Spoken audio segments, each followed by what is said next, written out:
chose de marcher avec Jésus, la parole. Une autre chose, que la parole soit en toi et toi en elle. Il est une chose de marcher avec Jésus et Jésus avec toi. Marcher avec Jésus, Jésus avec toi, vous marchez ensemble. Mais il est une autre chose que Jésus, la parole, soit en toi et toi en lui. C'est une autre chose.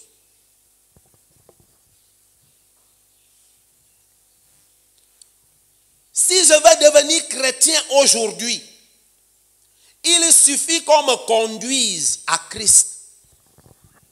Comme nous tous, nous sommes passés par là. Veux-tu donner ta vie à Christ? Oui. Je veux absolument. Tu es pressé. Et tu dis, c'est même ce que je cherche. Je veux donner ma vie à Christ. On te dit, ok. Répète après moi, Seigneur Jésus. Seigneur Jésus. Tu es mort sur la croix du calvaire pour moi. Tu es mort sur la croix du calvaire pour moi. Moi aussi aujourd'hui, je te donne ma vie. Je te donne ma vie. Aujourd'hui, je suis devenu enfant de Dieu. Je suis devenu enfant de Dieu. Le Saint-Esprit m'a engendré. Le Saint-Esprit m'a engendré. Et on répète tout ça. Écoutez, au moment où tu le répètes, cela se manifeste. Cela s'accomplit. Ce n'est pas toi qui fais quelque chose. C'est la parole, Jésus, qui est en train de faire quelque chose.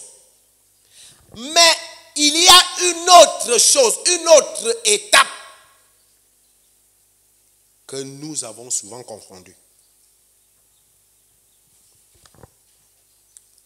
C'est que Jésus peut marcher avec toi.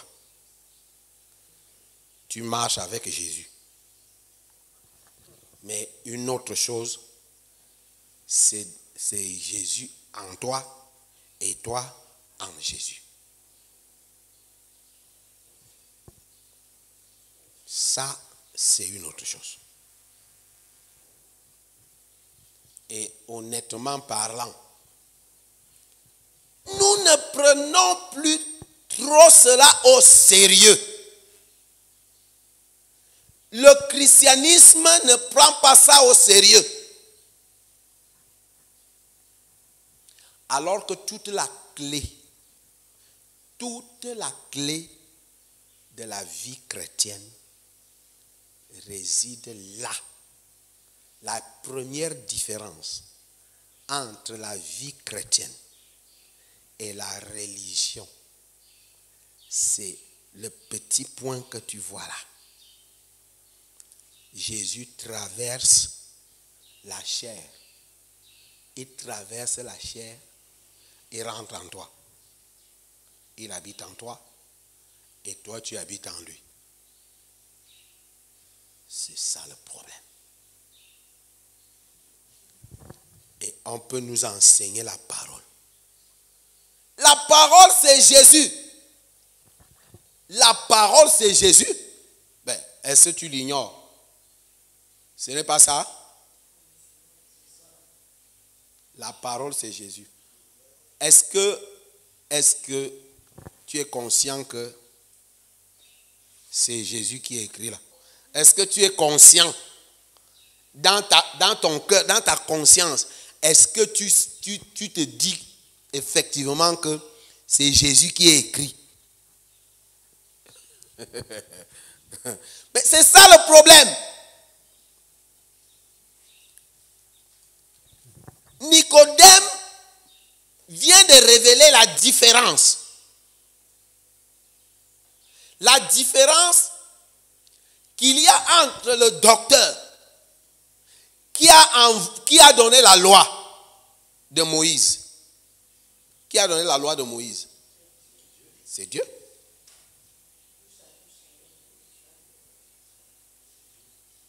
Alors, la loi de Moïse est là. Moïse nous a donné la loi. Et qui lui a donné la loi, c'est Dieu. Donc la loi vient de Dieu. D'où vient que Nicodème dise à Jésus, d'où vient que Nicodème dise à Jésus, nous savons que toi, tu es docteur. Écoutez, Nicodème n'a jamais connu autre chose que la loi. On est d'accord? Alors, celui qui connaît la parole connaît la loi. Donc, Nicodème n'a pas classé Jésus comme un croyant. Pourquoi il classe Jésus dans le rang des docteurs? Parce que Nicodème se rend compte que ce qui sort de la bouche de Jésus est en train de l'enseigner. Écoutez, c'est un docteur qui parle. C'est un enseignant. Un enseignant qui parle. Un enseignant qui reconnaît. Parce que c'est ça qui manque chez les chrétiens. Les chrétiens religieux. Parce qu'un religieux est bloqué. Un religieux est bloqué. Nicodème sort de ça. Nicodème se détache de cette mentalité religieuse, de cette mentalité du christianisme, parce que les christianistes ne connaissent pas ce que c'est. Quand Nicodème écoute, il s'assied comme ça, il écoute un docteur. Un docteur, écoutez, quand on dit docteur, dans la Bible, ce n'est pas des fables, c'est des personnes qui sont capables d'enseigner, de bâtir, c'est-à-dire de mouler. Donc, il a les arguments, il a la révélation. Le docteur est quelqu'un qui prend la parole, la loi à un certain niveau, il décortique la loi. Il amène quelqu'un à trouver l'importance de la loi. Il est quelqu'un, un enseignant. Parce que la différence entre un prédicateur et un enseignant, la différence se trouve à quel niveau? Le prédicateur te parle de la parole de Dieu. Il te démontre comment est-ce que tu peux te battre avec la parole, tu peux être transformé, tu peux faire ceci. Mais un enseignant n'est pas un prédicateur. C'est pourquoi quelqu'un a dit, chaque enfant qu'on enseigne est un homme qu'on gagne. Je voudrais te dire, un enseignant est un bâtisseur.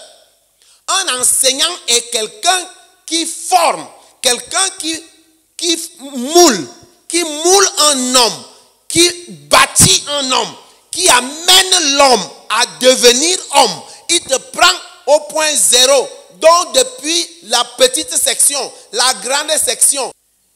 Qu'est-ce qui s'est passé pour que 20 ans après, il commence à parler autrement? On rencontre une personne, un homme avec la cravate dans une voiture, en train de parler un français soutenu, en train de décortiquer les systèmes et les choses profondes. Qu'est-ce qui s'est passé? En train de régler les situations, en train de trouver les opérations, les théorèmes et tout ce que vous voulez, en train de les mettre à nu. Qu'est-ce qui s'est passé? Il a été bâti. L'enseignement prend un homme de zéro à quelque chose. Et c'est ça le problème. Ce n'est pas la prédication. Et c'est pourquoi dans l'église, les bandits ont rempli l'église en train de dire aux gens, ils font des affiches de zéro à héros. Parce qu'il va faire des miracles. Il va opérer. Tu quittes de zéro et tu deviens héros. Quelle absurdité. Quel mensonge. Quel mensonge. Ils sont capables d'inventer du n'importe quoi pour dire à quelqu'un que parce qu'il a un séminaire ou bien il a une convention de 4 jours, l'homme là va quitter de 0 pour devenir un héros. Voilà un docteur. Il sait ce que c'est qu'un docteur. Il sait ce que c'est qu'un docteur. Alors il dit, je suis docteur, tu es docteur. Nous sommes nombreux qui sommes des docteurs. Tu es docteur, mais ton docteur est différent de notre docteur. Pourquoi? Parce que tes œuvres, les œuvres que tu fais, ces œuvres que je vois là, que tu fais là, personne parmi les docteurs ne peut, aucun docteur, Nicodème parle des docteurs, aucun docteur ne peut réaliser ces œuvres-ci. Si ce docteur-là, la seule condition pour que ce docteur arrive à faire ça, il lui faut seulement une chose. Il faut qu'il soit un docteur qui vient de Dieu. Un chrétien n'est pas chrétien parce que tu es baptisé. Enlevez dans votre tête que parce que tu es baptisé, tu es ceci, que obligatoirement, tu dois pouvoir venir faire ce que l'église christianiste appelle l'œuvre de Dieu. Vous mentez. Non. Jamais. Parce que l'œuvre, ce que vous appelez l'œuvre de Dieu, vous appelez très bien l'œuvre de Dieu. Ça appartient à Dieu. Et dans mon champ, j'envoie qui je veux. Personne ne peut sortir, même de ma propre maison, et me dire que comme j'habite cette maison et qu'on m'a déjà fait fils de cette maison, j'ai le droit de travailler. Non. C'est moi qui dis à telle personne, va travailler. Assieds-toi là. Commence là. Arrive à tel endroit. Si la personne essaie de vouloir me dire non, je pense que ce n'est pas ici que tu aurais dû me positionner parce que moi je dis mon ami, prends ta machette, rentre où? Au village. Parce que dans ce champ, c'est moi. C'est moi qui donne là où quelqu'un travaille. C'est cette confusion qui s'est bâtie, qui s'est sémée dans le christianisme. Où on croit que tout le monde croit qu'il peut se lever un matin pour aller. C'est pourquoi il y a plein de scandales dans le corps de Christ. Je veux dire dans l'église, pas dans le corps de Christ. Parce que dans le corps de Christ, les portes du séjour des morts ne prévaudront point contre elles. Mais dans l'église christianiste, on voit les scandales qui sont en train de circuler. C'est devenu même une chose normale. Pourquoi? Parce que, honnêtement, lorsque le docteur Nicodème parvient à se retrouver devant Jésus, c'est par pure humilité. C'est par pure humilité. Parce que pourquoi Nicodème arrive à transcender ce que les autres n'ont pas transcendé, même si c'est la nuit. Dieu ne regarde plus que tu es venu la nuit. Peu importe à quelle heure tu es venu. Que ce soit même la nuit, ce qui intéresse Dieu, c'est ce que tu es venu faire. Dieu est conscient que dans la journée, il y a trop de choses qui t'empêchent. Il y a trop de regards. Il y a le regard de la famille. Il y a le regard des amis. Il y a même le regard des besoins, le regard des désirs de la chair. Les regards, toutes ces choses sont en train de te dire, tu vas où? Hein? Toi aussi, tu pars déjà dans les choses là. Donc, il vaut mieux que tu viennes la nuit. Jésus n'est même pas mécontent que tu viennes la nuit. Il n'y a pas de problème. Jésus te comprend. Mais le problème, c'est qu'il faut que tu trouves en toi l'attitude de l'humilité de Nicodème. Parce que deux qualités de pharisiens sont venus voir Jésus. Les autres venaient dans chaque réunion. Quelle était leur attitude? C'est des questions pièges. Les questions pièges. Et à chaque fois, Jésus les renverse, ils tombent. Ils s'en vont.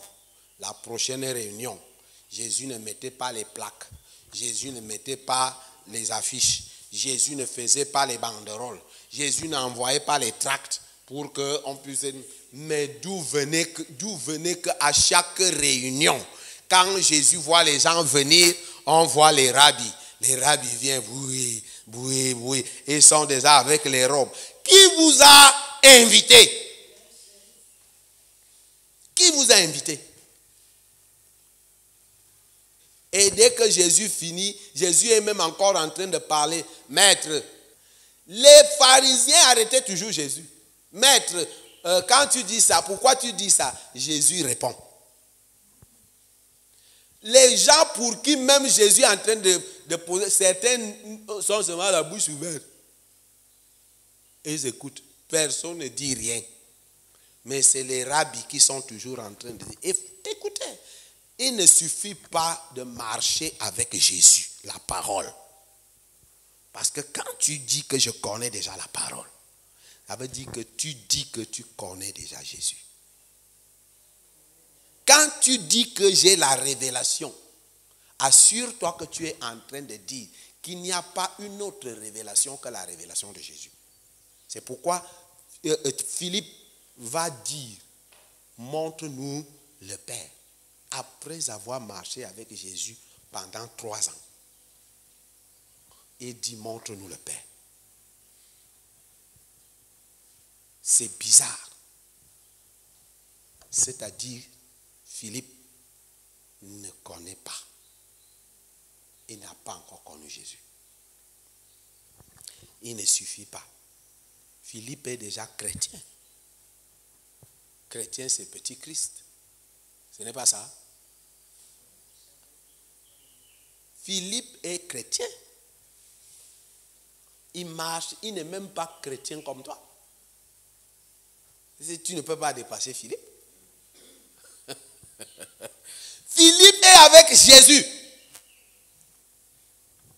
Il ne suffit pas, je vous en prie, il ne suffit pas d'avoir la parole avec toi. Fais attention. Parce que entre connaître la parole, avoir la parole en toi, et cette parole en toi, et toi en elle, voilà le plus difficile. Et c'est à ça que Dieu vous a appelé. Lorsque nous lisons Jean 13, nous allons tomber au milieu des saints. Saint Pierre, Saint Jacques, Saint Jean, Saint André, Saint Philippe, Saint Judas Iscariote. Tous les saints, les 12 saints. Lisons Jean 13. Jean chapitre 13, à partir du premier verset, il est écrit: Avant la fête de Pâques, Jésus, sachant que son heure était venue de passer de ce monde au Père, ayant aimé les siens qui étaient dans le monde, mit le comble à son amour pour eux. Pendant le souper, lorsque le diable avait déjà inspiré au cœur de Judas Iscariote, fils de Simon, le dessein de le livrer. Le diable a déjà Inspiré au cœur de Judas au Iscariote, cœur du chrétien Judas Iscariote, fils de Simon, le dessein de le livrer. Jésus, qui savait que le Père avait remis toutes choses entre ses mains, qu'il était venu de Dieu et qu'il s'en allait à Dieu, s'éleva de table, ôta ses vêtements et prit un linge dont il se ceignit. Ensuite, il versa de l'eau dans un bassin et il s'est mis à laver les pieds des disciples et à les essuyer avec le linge dont il était saint. Il vint donc à Simon Pierre. Il arrive devant Saint Pierre. Et Pierre lui dit, Saint Pierre lui dit, toi, Seigneur, comment? Tu ne me laves pas les pieds. Non. Tu me laves les pieds. Tu me laves les pieds? Jésus lui répondit, ce que je fais, tu ne le comprends pas maintenant. Tu ne peux pas, Monsieur Pierre ou Massapi, si je ne te lave pas les pieds, tu ne peux pas comprendre ces choses maintenant. Il ne suffit pas que tu sois avec moi. Pierre, ce n'est pas parce que tu es avec moi chaque jour. Ce n'est pas parce que tu es avec moi la parole chaque jour que tu vas comprendre. Laisse-moi faire. Pierre lui dit, non, jamais tu ne me laveras les pieds. Non, non. Logiquement, c'est toi le patron. Tu ne peux pas me laver les pieds.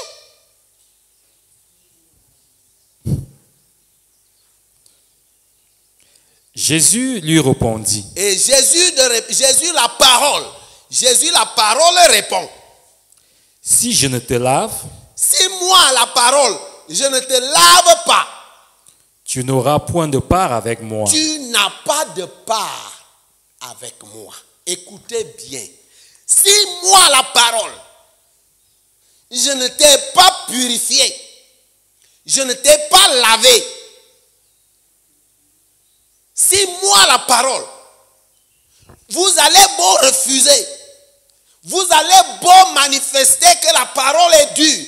Si la parole n'est pas dure pour te laver, pour te purifier, tu n'as pas de part avec la parole, Jésus. Continuons. Alors, Simon Pierre lui dit. Simon continue. Parce que quand tu es encore religieux, tu es toujours comme ça. Quand tu es encore christianiste, Simon est encore christianiste.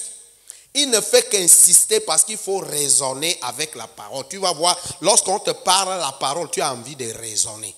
Tu as envie de bien raisonner pour essayer de ramener la parole à ton niveau. Pierre veut parler. Seigneur, non seulement les pieds, que tu vas laver, mais encore les mains et la tête. Autrement dit, moi je sais que je suis sale. Je n'ai pas besoin que les pieds seulement. Puisque quand moi je me regarde, je sais que je suis encore totalement noyé. C'est ce genre de chrétiens qui se disent toujours, Dieu lui-même sait que je suis encore faible. Donc la parole sait que je suis encore faible. Donc la parole, sois un peu tendre avec moi. Va doucement avec moi. Jésus va répondre. Jésus lui répondit. Jésus lui dit. Celui qui est lavé n'a besoin. Mon ami, quand la parole arrive dans la vie d'un homme, la parole le lave. Ce n'est pas le problème des miracles. Pierre veut le miracle. Pierre veut voir le miracle. Jésus lui dit que la parole, quand elle arrive dans la vie d'un homme, cet homme est purifié. La parole lave, la parole purifie. C'est pourquoi le ministère de la parole a disparu aujourd'hui dans l'église christianiste. Vérité.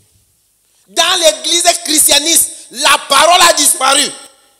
Les gens sont en train de manifester tout sauf la parole. Et les chrétiens ne sont pas lavés. Sont dans les scandales. Sont dans les scandales. Il n'y a que la parole qui peut purifier quelqu'un. La parole de Dieu.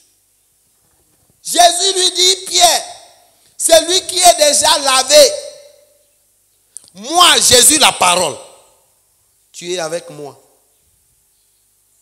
Et moi, je te lave chaque jour. Chaque jour, je te lave. Depuis 3 ans que tu marches avec moi. Pierre, tu croyais que je faisais quoi? J'étais en train de te laver avec la parole. Je suis la parole. C'est pourquoi la Bible dit que l'homme doit laver sa femme par l'eau de la parole. Amen. Oui. Parce que si les femmes d'aujourd'hui ne veulent pas être lavées, parce qu'elles se disent qu'elles connaissent la parole, que tu connaisses la parole ou pas, si la parole que tu connais ne te lave pas,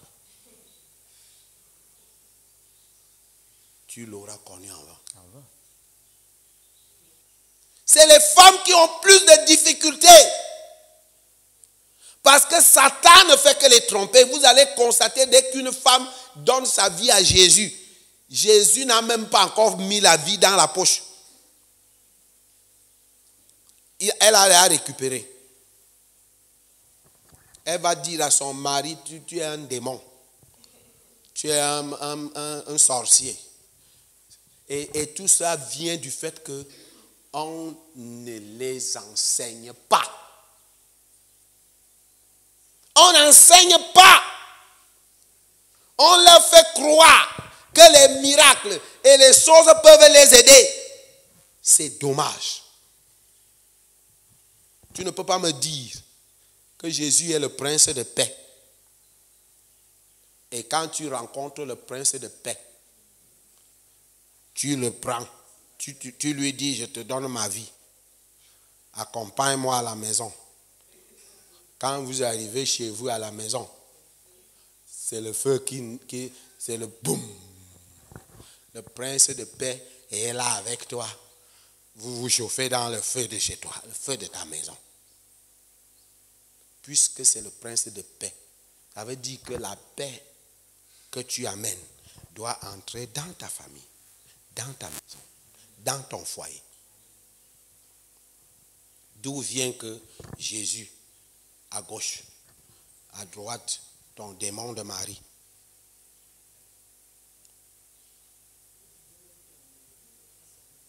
Ton démon de Marie.